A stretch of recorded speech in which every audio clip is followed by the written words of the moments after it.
Ni hao! Pupunta ulit dito sa Taiwan yung mama ko at saka yung anak ko. Susunduin ko sila sa Taoyuan Airport Terminal 1 at magko-commute nga lang ako from Chunan Station. Magta-transfer ako ng local train papunta dun sa Pengpu Station. Pag commute ka nga daw dito papunta dun sa airport, mas mabilis nga daw kung sasakay ka ng high-speed train. Since dito ako sa Chunan nakatira, mas malapit pag Miaoli ako nagpunta kaysa sa Hsinchu. Dalawang transfer pa kasi ng local train kung sa Hsinchu ako sasakay ng high-speed train. Pag dito naman sa Miaoli, 2 station lang doon na mismo, tas lakad lang ng konti. Pagdating ko nga dito sa may Pengpu Station, sinundan ko lang yung mga signage kung saan yung papunta dun sa may high-speed train. Bali yung flight nga pala ng mama ko at saka ng anak ko is 1:00 ng madaling araw. So hapon ako nagpunta at natulog muna ako kanina pag out ko sa trabaho. From Chunan Station to Pengpu Station, 14 NT lang yung pamasahe. Paglabas mo nga dyan, bubungad agad sa'yo yung signage kung saan banda ang papuntang HSR. Lakad ka lang ng kaunti, tapos transfer ka dun sa kabilang building, dun na mismo yun. Monday nga ngayon kaya wala masyadong mga tao. Tsaka hindi pa rush hour kaya medyo tahimik pa yung paligid.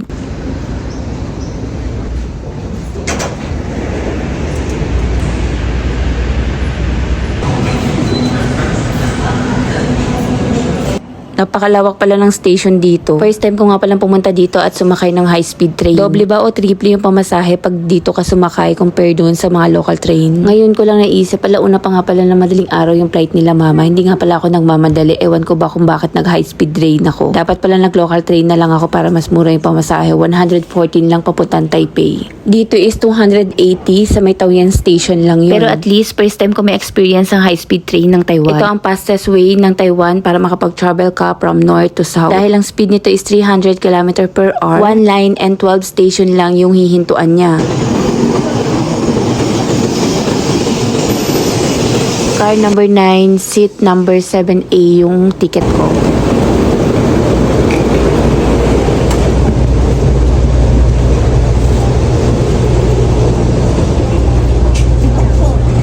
Hanapin lang natin dito yung 7A.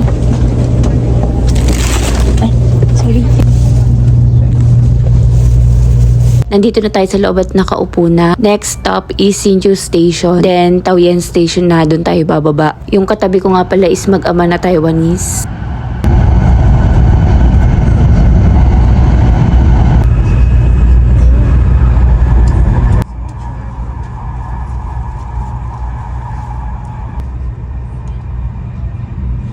Nakaka-amaze yung view.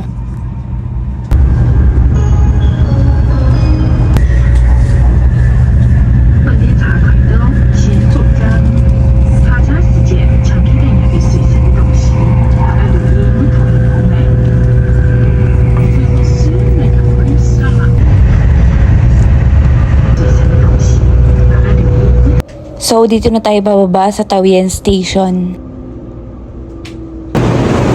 Pagbaba mo nga, hahanapin mo naman yung MRT station.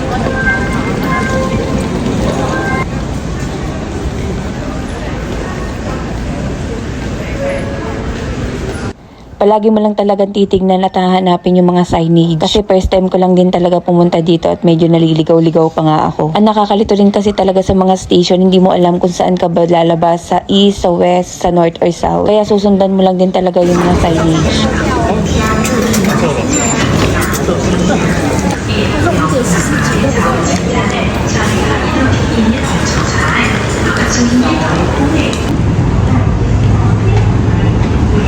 Bali itong purple MRT line yung sasakyan natin papunta dun sa airport. Hindi rin talaga ako marunong magbasa nitong monitor at bumili ng ticket dito. So ginamit ko na lang yung easy card ko. Masyado na nga madami yung mga tao dito at masikip na. City na kasi banda dito.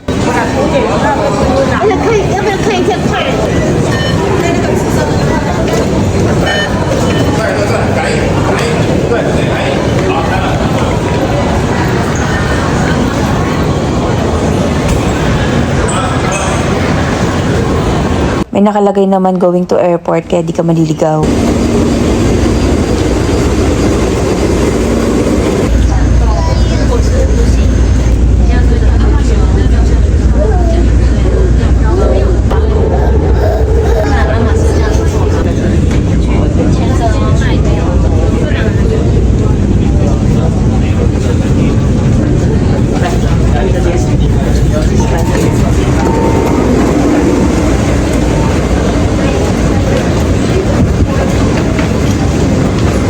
Nag-a-announce naman sila sa loob ng train kung ano na yung mga stops. Kung di mo naintindihan, i-monitor mo na lang yung monitor nila kung ano na yung station na bababaan mo.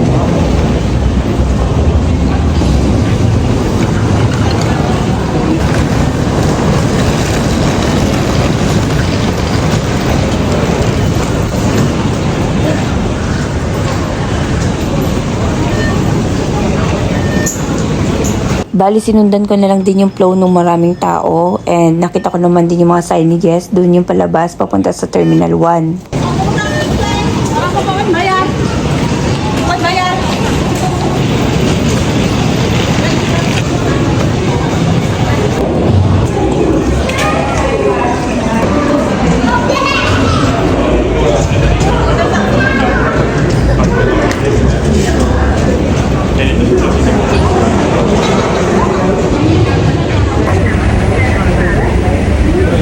Bali, meron nga palang 24 hours open na food court dito sa my ground floor.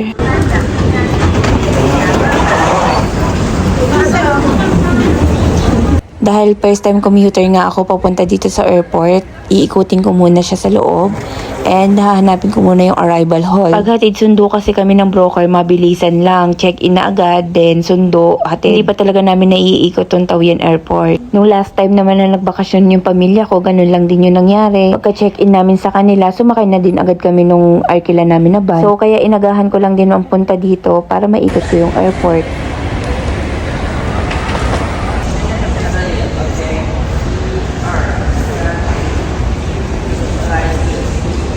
Pwede nga pala maghatid sundo sa may loob mismo ng airport dito sa Taiwan compared dun sa Pilipinas na hanggang labas ka lang. Malilinis din yung CR dito.